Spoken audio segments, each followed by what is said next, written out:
po, una po, nandito po kami dahil sa kami ng kapatid. Yung dalawang magkapatid sa likod. Sa pamamagitan natin ng isang kapatid na paunawa, hinanap yung pagamutan. Doon po, ako yung nakausap. Sabi ko, yun po yan ba? Sabi ko, ito po yan. Kaya po kami nandito dahil nais ko matulungan para may balik yung ating kasama. Kaya po, gawa rin namin bago tumutulong sa may sakit na nakakatawa ipangarap magpupuntahan tayo. Sapagkat, sabi nga, alin ba ang madali? Lumalim sa karamdaman, hindi naman karamdaman, mapapatawad ng Diyos. O, pagamat medyo matagal ang pagkalim, pero naramdaman yung pagpapatawad ng Diyos. Dahil po, ang kahit man yung ating Panginoon, hindi ko mapakita sa pagkaling lupa, hindi po siya nagpag-aligay. Hindi, una niya munang ipinapahayag ang kaharian ng Diyos at sa kanon, ang sino man tumanggap na bilang isang tao kasalanan, nagsisi ng kanyang kasalanan at magbalik loob sa Diyos. Kapag pinatawad po, doon po natin mararamdaman ang pagkalinga ng Diyos. Na unang-una tayo yung gagawa ng pagsubok ng ating mga sarili. Sapagkat, sabi nga, ang doktor o gamot sa doktor material, ang mga gamot, sa kapitan, mga albularyo, o anumang uri ng panagamot, pati mga halaman lang, mga sangkap lang po yan. Pero ang importante po yan, yung gumagawa, walang iba yung nasa taas.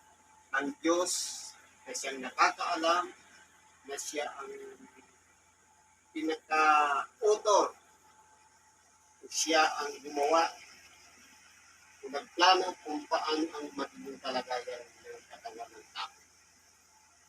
Siyempre, dahil siya ang gumawa niyan, siya rin ang taga-repair.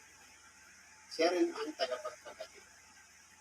Wala pong kakayahan ang tao na magpagaling dahil pare-parehas po tayo nagkakaroon din ng mga sakit. Tanging Diyos lamang ang nagpapagaling. Ngayon po, may ibabahagi ako ng kontrado.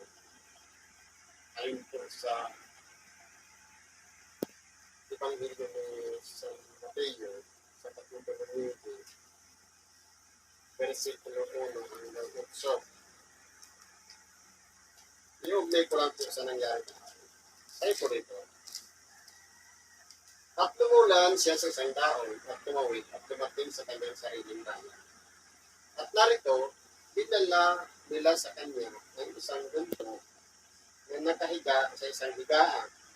At nang makita ni Jesus ang kanilang pananampalataya, ay sinabi sa gunto, "Anak, laksan mo ang iyong loob. Ang iyong mga kasalanan ay ipinatatawad mo." At narito, ang ilan sa mga eskrita ay nagsabi sa kanilang sarili, "Ang taong ito ay namumusaw." At pagtaunawa ni Jesus ng kanyang mga kaisipan ay sinabi, "Bakit nag-iisip kayo ng masama sa iyong mga puso? Sapagkat alin baga ang lamang magaang sabihin, ipinatatawad na ang iyong mga kasalanan, o sabihin, magtindig ka at lumakad ka.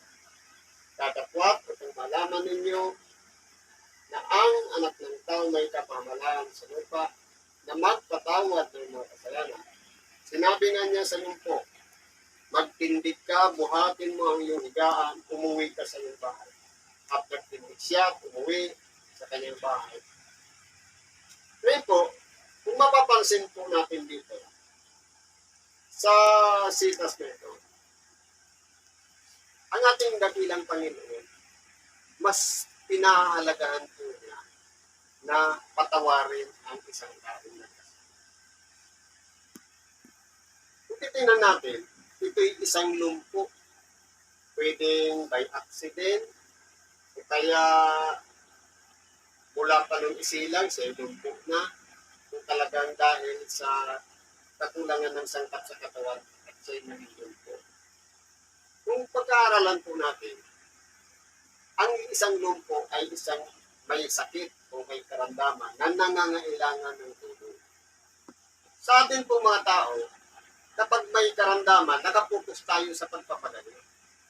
Pero, nababaliwala po natin ang Diyos na dapat maramdaman natin o maitama natin yung mga pag-iisip natin para maramdaman natin kung ano talaga ang nararapat natin gawin. Dahil po, sabi nga, ang tao, kung ano yung kinagisnan, kinalakihan, yun na ang magiging buhay. Halimbawa, magsasaka ang magulang, ang anak magsasaka rin ay labas. Kung halimbawa na ito ka mga magulang din mga anak. Kung yung mga itinuro mula sa pagkabata sa paglaki, yan ang kabubulan. Halimbawa, nasanay tayo sa kapag may karamdaman, diretso tayo sa doktor. Pero kung pag-aaralan po natin, ang doktor wala namang magagawa para doktoran ang buhay. Di kahit ang albularyo, walang kakayahan o makapagsasabi na sige, magaling ka na. Pero hindi po nagmumula doon sa doktor o sa kaya sa mga albularyo ang kapangyarihan sa pagpapagaling, kundi sa pamamagitan ng salita dahil tumutulong ay isa ring bahagi ng pamamaraan ng Diyos upang yung kanyang kapangyarihan ay dumaling sa mga kamay sa pamamagitan ng mga tumutulong sa mga tao. Pero kung titingnan po natin, ang ating Panginoon dito ay direkta niyang sinabi, ipinatatawad na ang iyong mga kasalanan. Kung tutuusin, ano ang koneksyon ng isang lumpo sa pagpapatawad ng kasalanan? Na yung lumpo, hindi naman siya humihingi ng kapatawaran, kundi ang hinihingi niya, ang siya'y makalakad. Pero kung titingnan po natin, ano ang naging koneksyon? Dahil yung lumpo, dahil sa pananalig ng kanyang mga kasama, ang kalagayan po kasi ng lumpo, dahil nga ang Panginoon ay nasa loob ng isang bahay, at yung lumpo ay hindi nila maisingit para pagalingin o para kamutin ang ating dakilang Panginoon. Ang ginawa ng mga kasamahan niya, binakbak yung bubong at doon inihugos mula doon sa butas na yun, pababa doon sa harapan ng ating dakilang Panginoon. Noong makita ng ating dakilang Panginoon, yung pananampalataya ng apat na kanyang mga kasama, na kumbaga katulad din ng kahapon, na yung parang puwersa na nagtutulak upang hanapin ang lunduyan. Ganyan po ang tawag yan, pananampalataya. Kaya kung gaano kalakas ang pananampalataya ng mga kapatid mo po, sana ganun din kalakas ang pananampalataya mo na sa pamamagitan ng pakikinig ng salita ng Diyos, tanggapin mo sa iyong sarili ang pagpapatawad. Sapagkat sabi nga, hanapin muna ninyo ang kanyang kaharian at ang kanyang katwiran at ang lahat ng bagay ay pawang idaragdagan. Sa makatuwid, kapag nasumpungan natin sa ating sarili na tayo isang makasalanan at nagsisi at nagbalik loob sa Diyos at humingi tayo ng kapatawaran at tayo pinatawad ng Diyos, naramdaman natin yan kapag malinis ng ating puso, wala nang sagabal sa panalangin. Yung mga masasamang espiritu na nagpapahirap sa ating katawan, lalayas po yan sapagkat salansangin nga natin ang diablo at tatakas siya sa atin. Kaya, ang pinakadabis po dyan, maglinis tayo ng ating puso sapagkat ang pagpapagaling, ang pagbabalik ng dating kalagayan kung paano tayo malakas, masigla, ipagkakaloob po yan ng Diyos.